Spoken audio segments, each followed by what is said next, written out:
नमस्कार दोस्तों, आप सभी का स्वागत करता हूं अपने YouTube चैनल लेट्स डिस्कस में। दोस्तों, आज हम क्लास 10th का हिंदी सब्जेक्ट का वर्कशीट नंबर 21 करने जा रहे हैं, जिसमें हमें आज रचनात्मक लेखन करना है। और दोस्तों, यह वर्कशीट आपको 2021 में होने वाले बोर्ड एग्जाम में एट लीस्ट 10 नंबर आपको दिलाएगा। तो आई होप आप इस वर्कशीट को बेहतर तरीके से सुनेंगे, पढ़ेंगे और इस वर्कशीट को करने का प्रयास करेंगे। तो बच्चों, आज हम पत्र लेखन के बारे में बात करेंगे। पत्र लेखन एक कला है। इसके इसीलिए पत्र लिखते समय पत्र में सहज, सरल तथा सामान्य बोलचाल की भाषा का प्रयोग होना चाहिए। दोस्तों, जब आप पत्र लिखते हैं तो उसमें सामान्य बोलचाल की भाषा का प्रयोग करना चाहिए, जो आप डेली लाइफ में यूज करते हैं, ताकि जो जिस तक आप पत्र पहुंचाना चाहते हैं वो उसे बेहतर तरीके से समझ पाए और उस आइडियाज को इम्प्लीमेंट कर पाए जो आपकी जो बोलचाल की भाषा है उसमें होना चाहिए। पत्र लेखन के माध्यम से हम अपने भावों और विचारों को व्यक्त करते हैं। पत्रों के माध्यम से एक व्यक्ति अपनी बातों को लिखकर दूसरों तक पहुंचाता है। दोस्तों, पत्र ही एक ऐसा माध्यम है। अभी तो दोस्तों फोन, मोबाइल ये सब चला गया है, लेकिन पुराने समय में पहले पत्र ही एक माध्यम हुआ करता था और आज भी औपचारिक पत्र एक माध्यम है, जिसके माध्यम से आप अपनी बातों को सामाजिक कल्याण के लिए पहुंचा सकते हैं और औपचारिक पत्र को बेहतर तरीके से डील कर सकते हैं। जिन बातों को लोग कहने में हिचकिचाते हैं, उन बातों को पत्रों के माध्यम से आसानी से समझाया जा सकता है। पत्र लेखन मुख्य रूप से दो प्रकार के होते हैं। तो दोस्तों, पत्र कितने टाइप के होते हैं? दो प्रकार के। एक औपचारिक पत्र। औपचारिक पत्र उन्हें लिखा जाता है जिनसे हमारी कोई निजी संबंध ना हो। अर्थात औपचारिक पत्र दोस्तों उन को लिखेंगे आप जिनका आपका कोई निजी संबंध ना हो। जैसे कि आपको देख लीजिए, प्रधानाचार्य जी, व्यवसायी से संबंधित पत्र, प्रधानाचार्य को लिखे प्रार्थना पत्र, आवेदन पत्र, सरकारी विभागों को लिखे गए पत्र, संपादक के पास पत्र, नाम पत्र औपचारिक पत्र कहलाते हैं। तो आप दोस्तों समझ गए होंगे औपचारिक पत्र क्या होता है। जब आप पत्र को सामान्य लोगों को ना लिखकर एक किसी खास लोगों को, ठीक है दोस्तों, और अपने कोई संबंधी को ना लिखकर जो व्यावसायिक, प्रधानाचार्य, सरकारी विभाग, संपादक, आवेदन पत्र इन्हें लिखते हैं, तो वो औपचारिक पत्र कहलाता है। औपचारिक पत्रों को की भाषा सहज और शिष्टतापूर्ण होती है। मतलब आप औपचारिक पत्र की भाषा को बहुत ही सहज और शिष्टापूर्ण आप लिखेंगे दोस्तों और उसे समझाएंगे। इन पत्रों में केवल काम या अपनी समस्या के बारे में ही बात कही जाती है। इन पत्रों में केवल काम और अपनी समस्या की बात कही जा रही है। अब दूसरा नंबर है पत्र का टाइप, अनौपचारिक पत्र। अनौपचारिक पत्र उन लोगों को लिखा जाता है जिनसे हमारी व्यक्तिगत संबंध रहता है। तो दोस्तों, अनौपचारिक पत्र आप उन्हें लिखेंगे जिनसे आपकी व्यक्तिगत जो है संबंध रहेगा। जैसे आपका हो गया भाई, बहन, सगे संबंधी, मित्र, उनका हालचाल पूछने का, निमंत्रण देने और सूचना आदि देने के लिए लिखे जाते हैं। इन पत्रों में भाषा के प्रयोग में थोड़ी सी ढील दी जाती है। अर्थात जब अनौपचारिक पत्र आप लिखते हैं तो इसमें आप बहुत सारे बातों को लिख सकते हैं, जो आपकी जो फीलिंग है, जो आपकी जो आइडियाज़ है, उस सब को लिख सकते हैं इस पत्र में।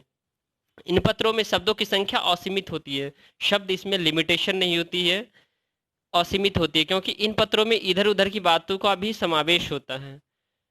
तो आप दोस्तों समझ गए होंगे पत्र कितने तरह के होते हैं? दो तरह के होते हैं। जब आप पत्र लिखेंगे तो पत्र की भाषा कैसे होनी चाहिए? सहज होनी चाहिए, सरल होनी चाहिए, साधारण होनी चाहिए, ताकि आप अपनी बातों को दूसरों तक पहुंचा पाए। पत्र दो टाइप के होते हैं, औपचारिक पत्र और दूसरा अनौपचारिक पत्र। औपचारिक पत्र किसे कहते हैं? जिसे हम सगे संबंधी को ना लिखते हैं। ठीक है दोस्तों, जैसे प्रधानाचार्य को पत्र लिखते हैं, आवेदन पत्र लिखते हैं, सरकारी विभागों को लिखते हैं, संपादक के नाम पत्र लिखते हैं, ये सारे औपचारिक पत्र हो गए। और अनौपचारिक पत्र जो हम सगे संबंधी, अपने दोस्त, अपने भाई बहन, माता पिता, मित्र के हालचाल को पूछने के लिए जो पत्र लिखते हैं उन्हें अनौपचारिक पत्र कहते हैं। उदाहरण के लिए दोस्तों, अनुमान लगाकर रिक्त स्थानों में बॉक्स में दिए गए शब्दों को आप भरिए और किसी विषय पर एक अनौपचारिक पत्र लिखिए। तो दोस्तों, यहाँ जो अनुमान लगाना है, ये आपके जो लिए ये क्वेश्चन है और इसे आपको बेहतर तरीके से करना है। और किसी एक विषय पर औपचारिक पत्र भी लिखना है। तो आपको एक औपचारिक पत्र अपनी चॉइस के अकॉर्डिंग आपको लिखना है। ठीक है दोस्तों, तो आइए इसे हम देखते हैं। पहला पॉइंट क्या हो सकता है? सेवा में संपादक महोदय यहाँ होगा दोस्तों। क्या होगा? संपादक महोदय। दूसरा क्या होगा? दैनिक हिंदुस्तान। दूसरा दैनिक हिंदुस्तान होगा दोस्तों। तीसरा होगा केजी मार्ग नई दिल्ली। चौथा यहाँ पे होगा, देखिए दोस्तों, चौथा यहाँ पे आप फिल करेंगे दिनांक 21/8/2020। और पांचवा विषय योग शिक्षा का संबंध। पांचवा लिखेंगे दोस्तों इसमें आप योग शिक्षा का संबंध। तो महोदय, जन जन की आवाज जन जन तक पहुंचाने के लिए प्रसिद्ध आपके पत्र के माध्यम से मैं विद्यालय में योग शिक्षा के महत्व को प्रत्येक व्यक्ति तक पहुंचाना चाहता हूं। योग शिक्षा के माध्यम से विद्यार्थी स्वास्थ्य के प्रति जागरूक होंगे। योग शिक्षा उनके स्वास्थ्य के लिए बहुत अधिक लाभदायक है। योग के माध्यम से वे अपने शरीर को नकारात्मक ऊर्जा को बाहर निकाल सकते हैं और सकारात्मक ऊर्जा को क्या कर सकते हैं? ग्रहण कर सकते हैं। दोस्तों, योग जो है ना बहुत ही महत्वपूर्ण है। योग अगर आप करते हैं तो आप हमेशा स्वस्थ रहेंगे और आपके माइंड में पॉजिटिव एनर्जी आएगी और आप हमेशा सकारात्मक सोच आपकी डेवलप होगी। और उस सकारात्मक सोच के जरिए आप अपने पेरेंट्स को, आप अपने स्कूल में और आप अपने जो है ना देश के लिए बहुत कुछ कर सकते हैं और आप अच्छे स्कोर गेन कर सकते हैं। अच्छे स्कोर 10th क्लास में एटलीस्ट 90-80%। जो बच्चे योग करते हैं वो कंसंट्रेट होकर के पढ़ते हैं। और पढ़ना विद्या क्या है दोस्तों? अर्जन किया जाता है। तो अर्जन कब करेंगे? जब हम उस स्थिति में होंगे। ठीक है दोस्तों, तो सकारात्मक ऊर्जा को हम क्या करते हैं? ग्रहण करते हैं। योग के जरिए वे अपने तन मन दोनों को स्वस्थ रख सकते हैं। अपने शरीर को भी स्वस्थ रख सकते हैं और मन को भी रख सकते हैं। है ना अच्छी बात? ताकि उनके सर्वांगीण विकास में भी सहायता मिले। सर्वांगीण विकास अर्थात दोस्तों उसके सामाजिक विकास हो, सांस्कृतिक विकास हो, व्यक्तिगत विकास हो, ठीक है, इमोशनल डेवलपमेंट हो और आर्थिक विकास हो। ये सारी चीजें जो है ना दोस्तों तब हो सकती है जब बच्चे योग करेंगे। अतः आपसे विनम्र है कि आप अपने समाचार पत्र के माध्यम से पाठकों को योग के प्रति जागरूक करें और लोगों को योग शिक्षा ग्रहण करने के लिए आग्रह करें।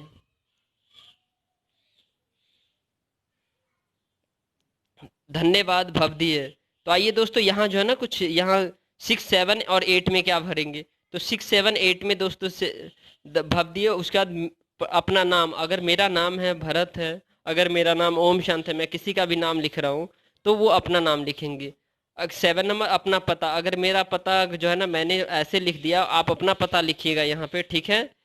उसके बाद मोबाइल नंबर मैंने ऐसे लिख दिया और आप अपना मोबाइल नंबर लिख सकते हैं, नहीं भी लिख सकते, उसके अंदर डॉट डॉट कर देंगे। ठीक है दोस्तों, आइए अब हम एक पत्र लिखे हैं इस जिसे आपको जो है ना बहुत अच्छे से समझने की जरूरत है। तो एक पत्र लिखना था ना, तो यहाँ देख लीजिए दोस्तों, यहाँ है दिया हुआ आपका यहाँ दिया हुआ, ये देखिए। उचित शब्दों को भरिए और किसी भी विषय पर एक औपचारिक पत्र लिखने का अभ्यास कीजिए। औपचारिक पत्र देखिए, प्रदूषण की समस्या पर एक औपचारिक पत्र हमने लिखा है। सेवा में संपादक महोदय, नव भारत टाइम्स, केजी मार्ग नई दिल्ली 110049। यहाँ लिखा है दिनांक 21/8/2020। विषय दिल्ली में बढ़ रहे प्रदूषण पर चिंता व्यक्त करने हेतु पत्र। महोदय यहाँ लिखेंगे। उसके बाद दिल्ली भारत सरकार की राजधानी कहलाती है। इस महानगर में लोग अपने सपनों को साकार करने के लिए आते हैं, परंतु आज यह राजधानी प्रदूषण का शिकार हो रही है। बढ़ती आबादी और वाहनों को का बोझ इस वातावरण को विषैला बना रहा है। अब यहाँ रहना बीमारियों को न्योता देने जैसा हो चुका है। छोटी उम्र के बच्चे दमे के बीमारी से ग्रस्त हो रहे हैं।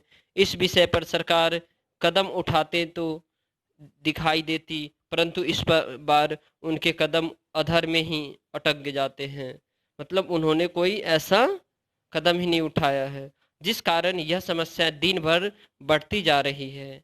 अतः आपसे अनुरोध है कि इस प्रदूषण जैसी विशाल समस्या अपने अखबार के पहले पन्ने पर छापकर सरकार को इस ओर ध्यान आकर्षित करने का प्रयास करें। अब यहाँ आप लिखेंगे धन्यवाद भाव दिए, मैंने लिख दिया। अपना नाम यहाँ लिखेंगे, मैंने किसी और का भी लिख दिया, मैंने अपना भी लिख सकता हूँ। तो ये अपना नाम मैंने लिख दिया भरत, होम नंबर लिख दिया, अपना पता आपको यहाँ लिखना है, उसके बाद अपना मोबाइल नंबर लिखना है। तो इस प्रकार से दोस्तों आज आपका हिंदी का वर्कशीट नंबर 21 हो गया दोस्तों। दोस्तों अगर आप इसी तरह जो है ना फ्री क्लास लेना चाहते हैं ऑल सब्जेक्ट का, हिंदी, इंग्लिश, मैथ, साइंस, तो आप हमारे चैनल से जुड़े रहे। और हमारे पास एक्सपीरियंस टीचर है, सारे ट्रेन टीचर हैं, तो मैं आपको उन सबसे आपको क्लास दिलाऊंगा। तो अगर आप बने रहना चाहते तो आप अपने कमेंट में बॉक्स में आप अपना लिखें और हमें बताएं, ठीक है दोस्तों, ताकि मैं आपको,